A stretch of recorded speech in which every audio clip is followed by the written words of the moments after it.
Masechet Zvachim Daf Lamed Chet, on va commencer Bezrat Hashem à la 5e ligne. Vetana Maitila Meacha. La Gemara nous ramène une nouvelle dracha concernant ce que disait Beth Hillel à propos du Korban Khatat, que malgré qu'a priori il faut mettre sur les 4 cornes du Mizbeach, s'il a mis qu'une seule fois, le sang, il est quitte. Selon Beth Shammai, minimum 2, selon Beth Hillel, minimum 1, et on a vu une première dracha pour Beth Hillel d'où ils apprennent ça, avec m'a ramené quelques systèmes de drachot d'où Beth Hillel apprennent cette halakha. C'est écrit Kranot, 6 fois, ou bien tu peux le lire Karnat, au singulier, au pluriel, la dracha qu'on a vue de Ravuna.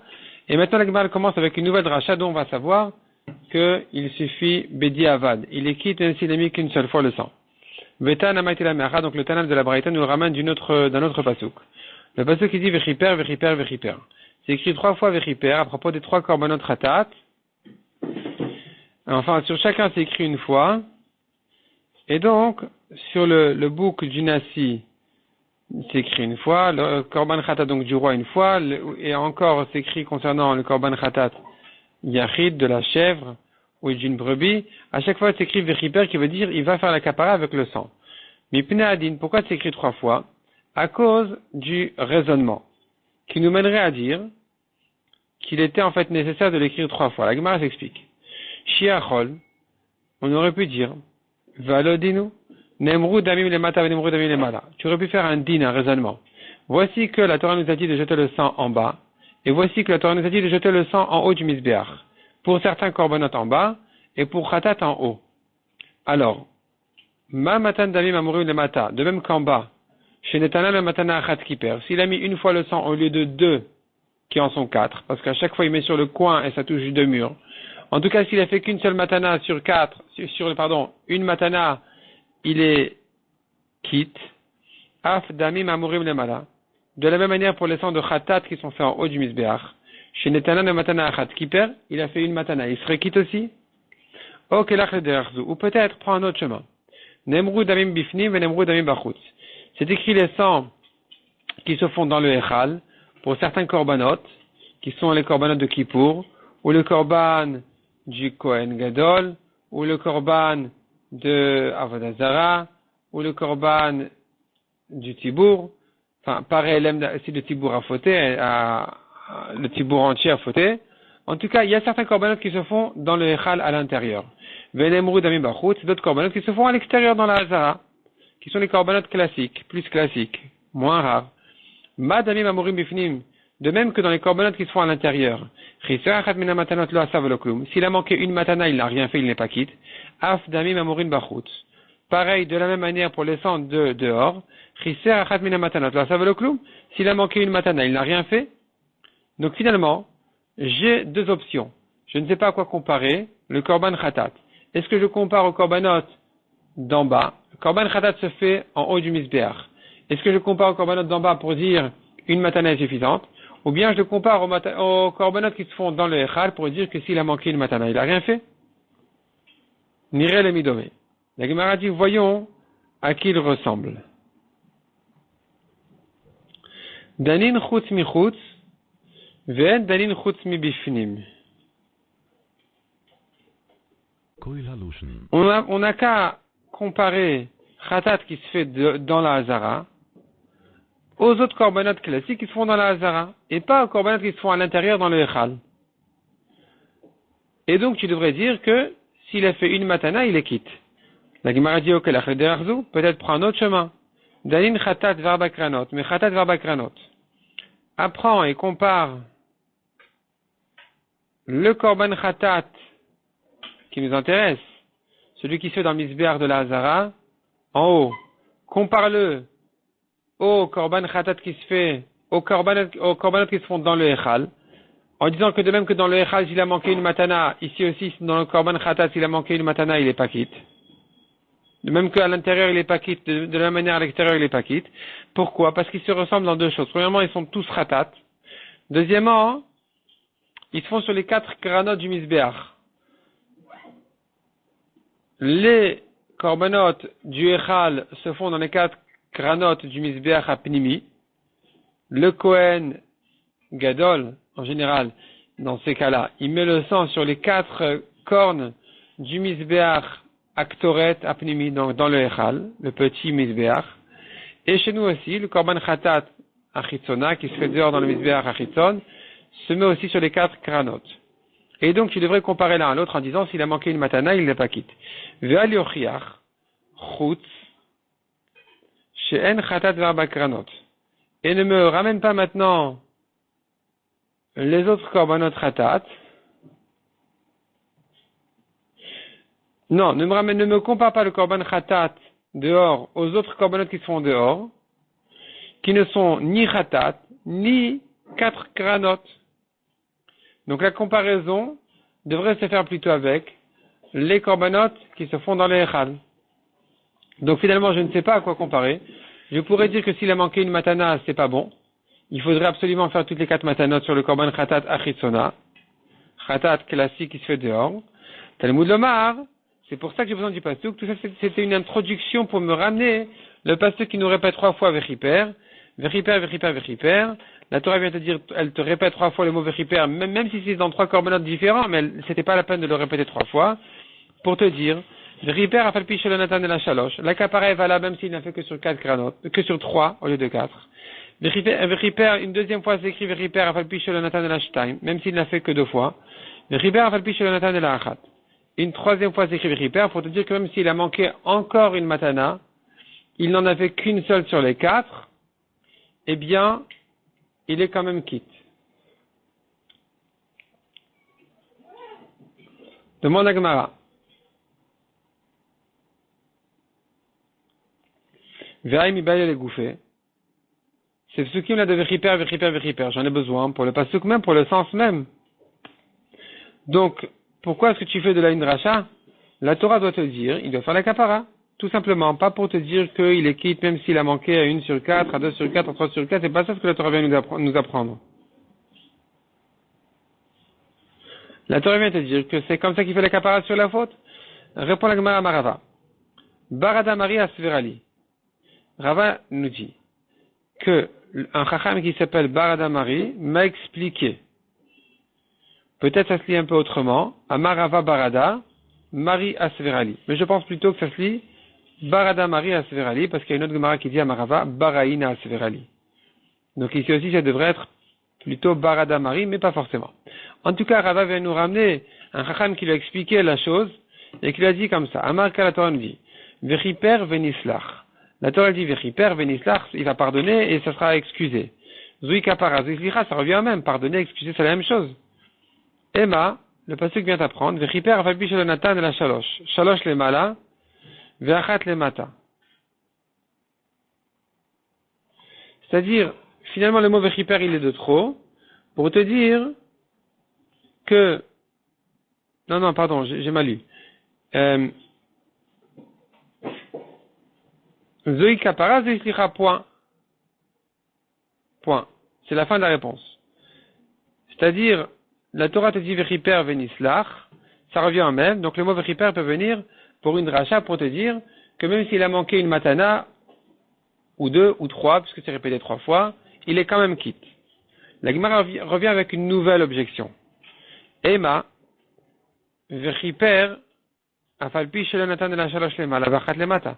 D'où tu sais dire que chaque vechiper, il vient t'enlever une matana complètement. Peut-être qu'il vient te la baisser du haut en bas, c'est-à-dire, ne crois pas que s'il a manqué complètement une matana, qu'il serait quitte. Et une deuxième aussi, une troisième aussi, non. Il s'agit qu'au lieu de la faire en haut, il l'a faite en bas. Donc, tu devrais dire, Vechiper afalpi shelonatan de la shalosh lemala, vachat le mata. Le premier vechiper vient te dire, même s'il a une des 4 matanot, il ne l'a pas faite en haut, il l'a faite en bas, il est quitte. Vechiper, le deuxième vechiper vient te dire, afalpi shelonatan de la shtaim le mata ou shtaim le mala, même s'il en a fait 2 en haut, 2 en bas, c'est bon aussi. Vechiper, le troisième vechiper t'apprend, afalpi shelonatan le mala et la le mata, même s'il a fait que en bas, toutes les 4, c'est bon aussi. Amar Avada Baritrak, Imken Vital la Torah Tabakranot. Ravada Baritra qui repousse ça en disant, si c'était comme ça, tu ne parles plus maintenant des 4 kranotes. C'est-à-dire, on n'a plus besoin finalement des quatre, on n'a plus besoin de faire le korban khatat en haut, puisque tu me dis qu'il est quitte même s'il a tout fait en bas, j'ai plus besoin de le faire en haut. La Gemara dit alors, Ve'i Rachmana Amar, Livtelun. Si la Torah t'a dit, si la Torah te le dit, qu'il est quitté en faisant en bas, et tu vas me dire, non, mais finalement, alors j'aurais perdu complètement la mitzvah de le faire en haut. Ben, la Torah te dit que ça marche. Alors pourquoi tu te gênes? La Torah dit ça marche, c'est fini. C'est a priori tu fais en haut, sinon tu as fait en bas, ça va aussi. Pourquoi ça te gêne tellement? Amar Rava, Ezeu davar shetzarich shalosh, et veomer elu kranot. Il répond Rava. Quelle est la chose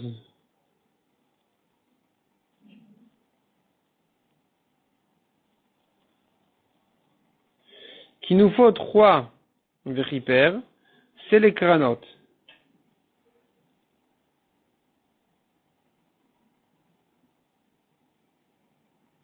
C'est-à-dire, si tu avais raison que la Torah voulait vraiment dire que s'il a fait tout en bas, c'est quand même kasher, elle aurait dû dire 4 fois véripère. Si elle te dit que 3 fois véripère, c'est parce que elle veut te dire qu'il n'a pas fait du tout 3 fois sur 4, il n'en a fait qu'une sur 4. Si vraiment elle voulait te dire que même s'il a tout fait en bas, c'est kasher, elle aurait dû te dire 4 fois véripère pour t'enlever les 4 d'en haut et les mettre en bas. Elle t'a pas dit comme ça, elle t'a dit que 3 fois, c'est pour te dire il a annulé complètement les 3, il n'en a laissé qu'une seule. La Gemara demande, Ema véripère afapi sholanatan ela achat lemala veshalosh lemata. Peut-être qu'il nous faut quand même faire une en haut et 3 en bas. Les 3 véripères viennent te descendre, Bedi Avad, 3 matanot sur 4 en bas, mais pas les annuler complètement. Et encore une matana qu'il nous reste en haut, parce que c'est écrit que 3 fois véripère. Répond la Gemara Lomatinu Damim, Shechetian Nemala, Vechetian Nemata. On n'a pas trouvé un korban dont le sang se fait moitié en haut, moitié en bas. Pour me dire que s'il a fait une en haut et 3 en bas, ça serait bon. Demande à Gemara Velo, ah bon, est-ce qu'il n'y a pas un korban qui se fait moitié en haut, moitié en bas? Ve'atnan, nous avons appris concernant Yom Kippour. Yiza mimenu achat lemala vesheva lemata. Le Kohen Gadol doit asperger une fois en haut et 7 fois en bas. La Gemara avait compris qu'il s'agit de l'épaisseur de la caporette. La caporette, en fait, c'est le couvercle du Aaron. Dans le Kodesh HaKodashim, il y a le Aaron dans lequel se trouvent les Luchot Abrit. Ce Aaron est couvert par un couvercle qui s'appelle la caporette, qui avait une épaisseur d'un téphar. La moitié de ce téphar-là, on a aspergé dessus une fois, et la moitié inférieure 7 fois. C'est comme ça que la Gemara avait compris maintenant. Elle vient donc prouver qu'il existe un korban qui se fait moitié en bas. Répond la Gemara, Kematlif. Il fouettait en fait. On n'est pas en train de t'indiquer l'endroit précis dans lequel il devait asperger. On n'est pas en train de te dire qu'il y avait la partie supérieure et la partie inférieure une fois, 7 fois, non.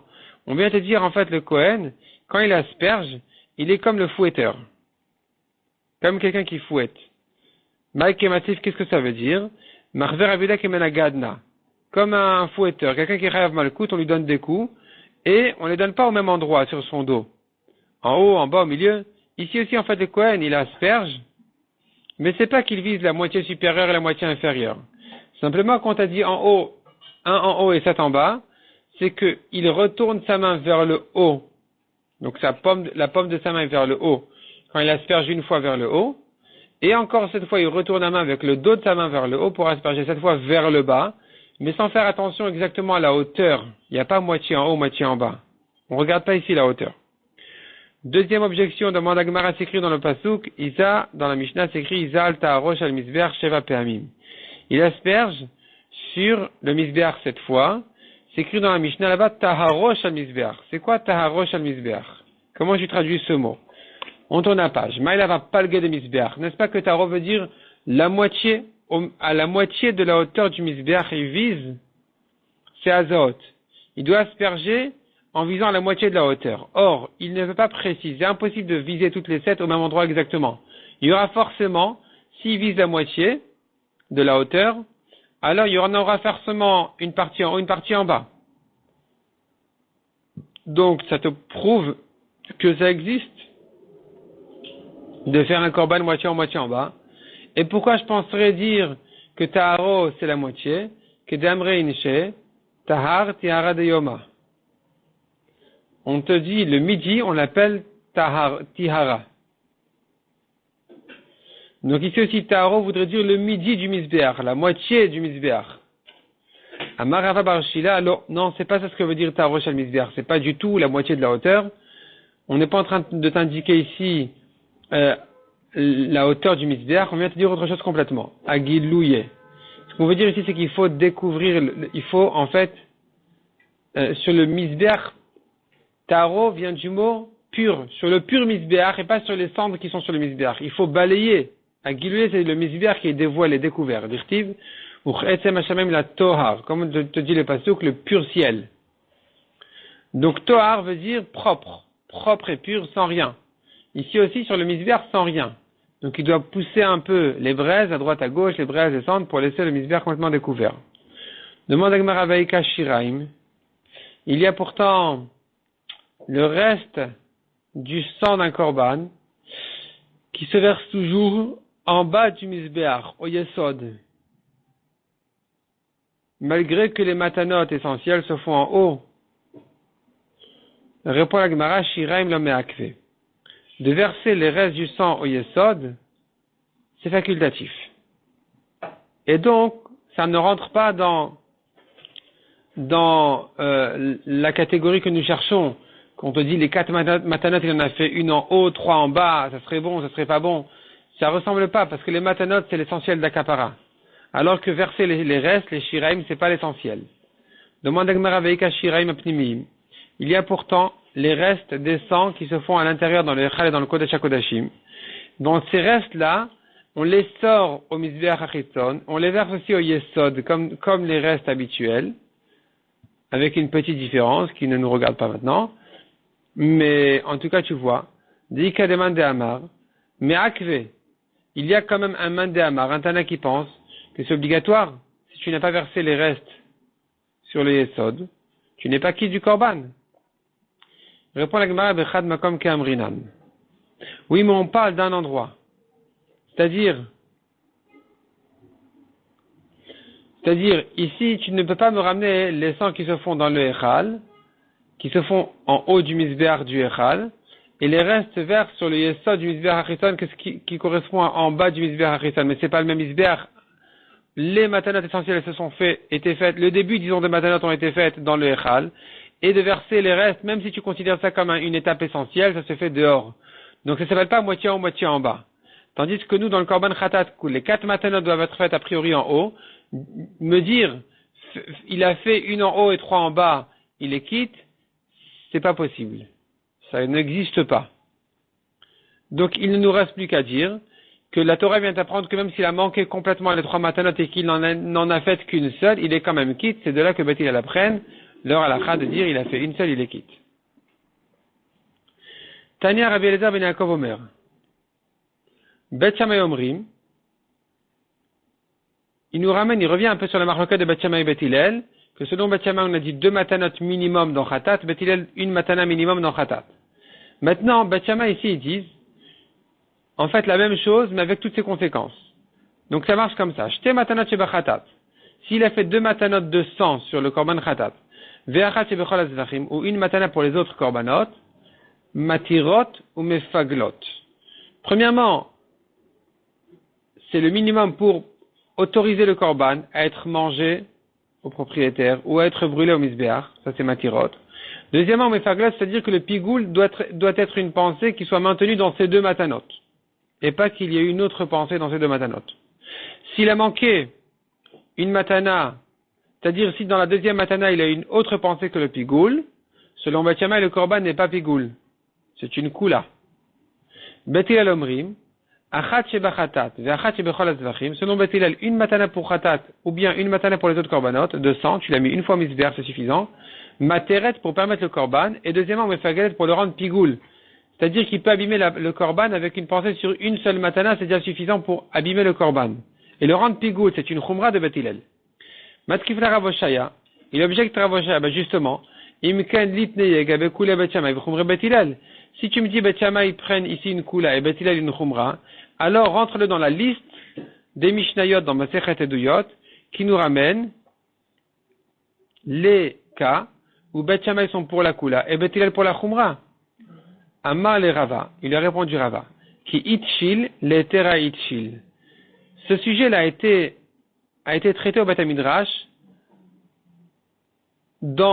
à propos de la conséquence dans laquelle Bet Shammai sont pour la Khumra, qui est à partir de combien de matanot le korban est permis. Selon Bet Shammai minimum 2, Bet Hillel minimum 1. Donc c'est une Khumra de Bet Shammai. Déavoué au Bet Shammai les Khumra. Pour cette question-là de l'Etera, à partir de quand tu permets le korban, eh bien Bet Shammai sont pour la Khumra. C'est pour ça qu'on n'a pas rentré ça dans la liste des Mishnayot, où Bet Shammai sont pour la Kula. Amar Rabbi Yochanan. Shalosh matanot shebechataot. Les 3 matanot du korban chatat, après la première. Il en faut 4. La première, selon Bet Hillel, c'est fini. C'est pas que c'est fini, c'est que le korban il est kasher après la première. Mais il en faut encore 3 autres. Alors, est-ce qu'on va les considérer encore comme la première, ou bien non? C'est déjà des matanot supplémentaires. Il vient Rabbi Yochanan, il dit Enan bot balayla. Si la nuit est tombée après la première, on ne fait pas les 3 dernières. Elles sont psulat la nuit, comme n'importe quel sang qui n'est pas jeté la nuit. Ou bot le'acharmita. Par contre, on va lui tolérer, si le propriétaire est mort, à partir du moment où tu as fait une matana, tu peux continuer. On va pas dire non, le propriétaire il est mort, ça sert à rien. On va continuer. Parce que l'essentiel de la kapara a déjà été fait, tu peux continuer.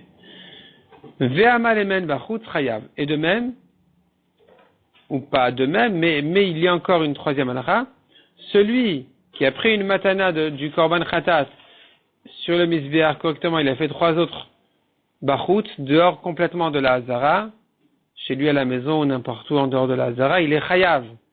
Parce que ça s'appelle encore une étape essentielle de la kapara.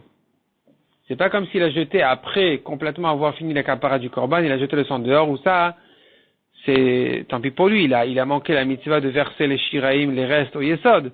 Mais on n'est plus à une étape de dire qu'il est chayav karet pour avoir jeté ce sang. C'est plus un sang de kapara. Par contre, les 4 premières matanot, même si ce n'est que la première qui est vraiment indispensable, mais les 3 autres, elles sont quand même importantes pour rendre chayav karet celui qui les a jetés dehors. Amar Rav Papa. Yesh men ketrilato, ve yesh men kesofo.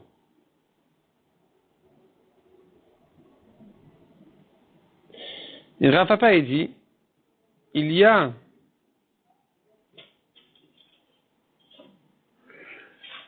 certaines halachot dans lesquelles on considère que les 3 dernières matanot du khatat sont comme la première. Il y a d'autres halachot où tu vas comparer plutôt les 3 dernières à des matanot qui sont un peu supplémentaires. Et il précisera pas quelles sont toutes les halachot dans lesquelles tu considères les 3 dernières matanot comme la première. Chutz, s'il les a jetés dehors, en dehors du Beth Amikdash complètement, il est chayav. Velaïla, si la nuit est tombée, il doit arrêter. Comme pour la première. Zarout, s'il n'est pas Kohen et qu'il les a faites, il est chayav. Donc les charrettes, il est obligé d'utiliser des récipients du Beth Amikdash. Keren, il faut les mettre sur les 4 kranot du Mizbeach, au sommet du Mizbeach, sur les 4 cornes du Mizbeach, les 3 dernières comme la première, a priori. Ve'etzba, et tremper son doigt dans le sang à chaque fois qu'il asperge et qu'il met sur le Mizbeach, aussi bien pour les 3 dernières que pour la première. Kibous. Kibous est une halakha exceptionnelle que la Torah nous dit concernant le sang du korban khatat. Si le sang du korban khatat a sali un habit, a touché un habit, il faut laver l'habit de ce sang-là dans le Kodesh. À condition que ce soit un sang qui devait être jeté au Mizbeach et qui n'a pas encore été jeté. Et donc on nous dit ici que si on a fait la première matana et qu'après la première matana, il y a un sang qui s'aspergeait sur l'habit du Kohen, même si le korban après une matana, on pourrait déjà dire qu'il est quitte bediavad, mais puisqu'il nous reste encore 3 matanot importantes, ça s'appelle qu'on n'a pas terminé encore les matanot et que c'est un sang qui est destiné encore au Mizbeach et que donc il faut laver l'habit qu'il a touché. Veshiraim. Et les restes, c'est quoi les restes? Il a reçu dans 4 récipients différents le sang du korban. De chaque récipient, il a fait une matana. ce qui lui reste dans chacun de ces 4 récipients, non seulement le premier, mais même les 3 derniers, est considéré comme des shireim qui doivent être versés au yesod. Donc, pour toutes ces halachot-là, ketrilatan. Les 3 dernières matanot sont comme la première.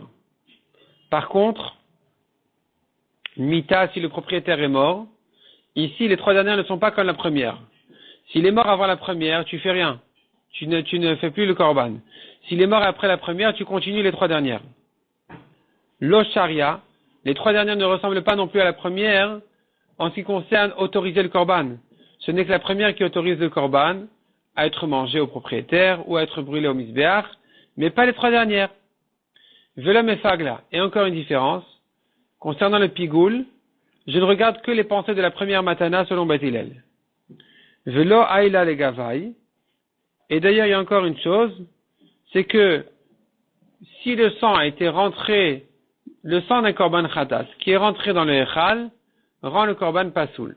C'est un pasouk dans la Torah. C'est une halakha claire. Un sang de korban khatat qui est rentré dans le echal pour être aspergé, eh bien, rend le korban khatat pasoul, puisque ça n'aurait pas dû être rentré, il aurait fallu le laisser dehors et le jeter au misbéach achiton.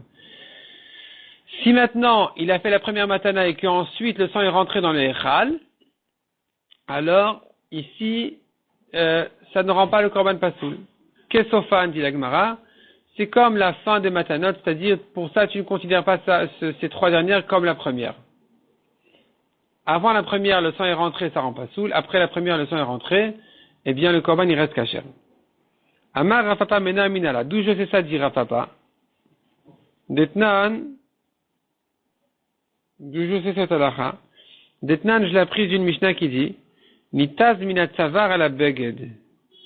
Si le sang a été éclaboussé, a aspergé sur un habit, directement du cou de la BMA, du korban.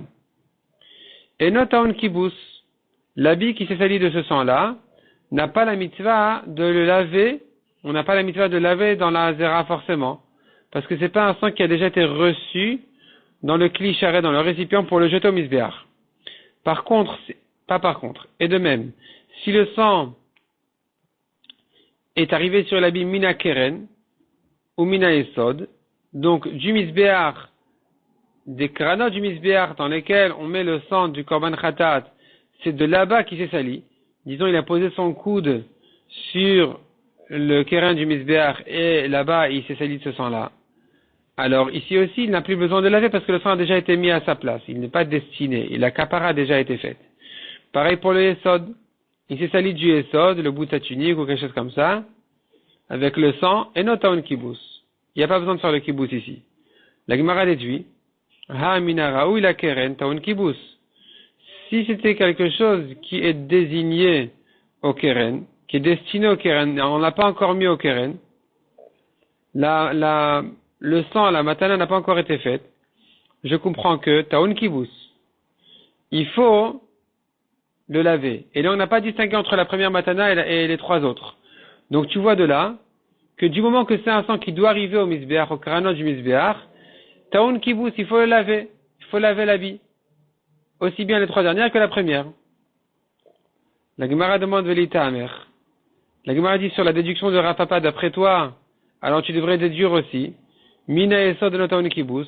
On te dit que si le sang est arrivé du esod, puisque la kapara a déjà été faite, on n'a plus besoin du kibous, de laver l'habit. Amina raoul et esod, taun kibous, déduit de là, que si c'est destiné au esod, il faut lui laver l'habit. Comment est-ce possible? Pourtant, les 4 matanot tout entières, toutes les 4 ont déjà été faites. Achérisective. La Torah te dit, si c'est un sang qui est destiné à être aspergé, c'est là où tu me dis qu'il faut laver l'habit. Mais s'il a déjà été aspergé, non, il n'y a pas cette mitzvah-là. Il n'y a pas le kibous, il n'y a pas la lacha de laver l'habit. Répond la Gemara, Haman et Rabbi Nechemia. Haman et Rabbi Nechemia. Comme qui ça va? La Gemara dit non, tu n'as pas à m'objecter du Esod. Je pourrais m'arranger avec le Esod aussi en disant qu'effectivement, un sang qui n'a pas encore été mis au Esod, c'est un sang qui manque une kapara essentielle, donc ce sang-là, c'est comme s'il n'a pas encore été aspergé au misbéach. S'il a touché un habit, il faut le laver dans la hazara. Detnen Rabbi Nechemia Omer, comme il dit Rabbi Nechemia dans une Mishnah, Shiare Adam Shekrivan Bachut, les restes du sang qui ont été faits dehors, Chayav, quelqu'un qui a versé, qui a jeté un sang d'un korban, avant de le verser sur le Yesod, après avoir fait les matanot essentiels sur les murs du Mizbeach, les Shiraim, les restants qui ont été faits dehors, il est Chayav Karet pour cette avoda. Donc tu vois que selon Rabbi Nechemia, c'est encore une capara essentielle de verser les restes au Yesod. Donc si ça n'a pas encore été fait, l'habit qui va toucher ce sang sera Chayav Kibbutz, effectivement. La Gemara demande, Emar de Shamat el Rabbi Nechemia. J'ai entendu, c'est vrai, de Rabbi Nechemia, les Inyan Hala, que si il a sacrifié dehors, il est Chayav. Si, il a jeté le sang dehors, même avant de les Shiraim de verser au Yesod, il est Chayav, Mide de Have Evarim ou Pdarim.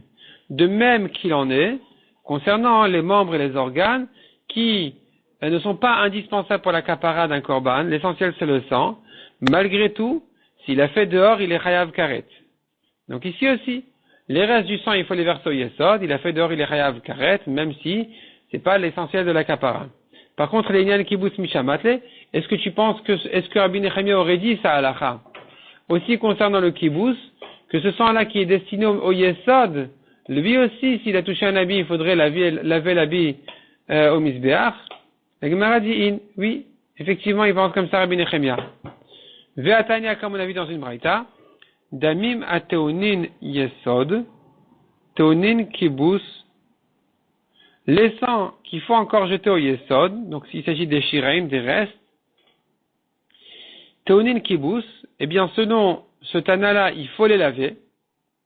Il faut les laver, c'est-à-dire un sang qui a déjà été mis sur les 4 carnot du Mizbeach, il ne lui manque plus que le Yesod, ce sang qui a touché une tunique, il faut le laver. Il faut le laver dans la Hazara, obligatoire. Pour ne pas le sortir de la Hazara, il faut le laver et le sortir de l'habit dans la Hazara, en le lavant. Ou marshava moelet ben, et d'ailleurs, s'il a pensé une mauvaise pensée au moment où il a versé le sang Yesod, eh bien, à cette étape-là encore, la marshava, la pensée, elle peut abîmer le korban. Ve'amale men bachutz chayav, et celui qui le fait dehors, il est chayav. Dehors du Beth Amikdash, il est chayav karet. Par contre, vedami manish pachin le'ama, mais un sang d'un korban pasoul que tu dois vider, verser, pas sur le Mizbeach, mais dans le canal qui évacue les sangs et les eaux en dehors du Beth Amikdash.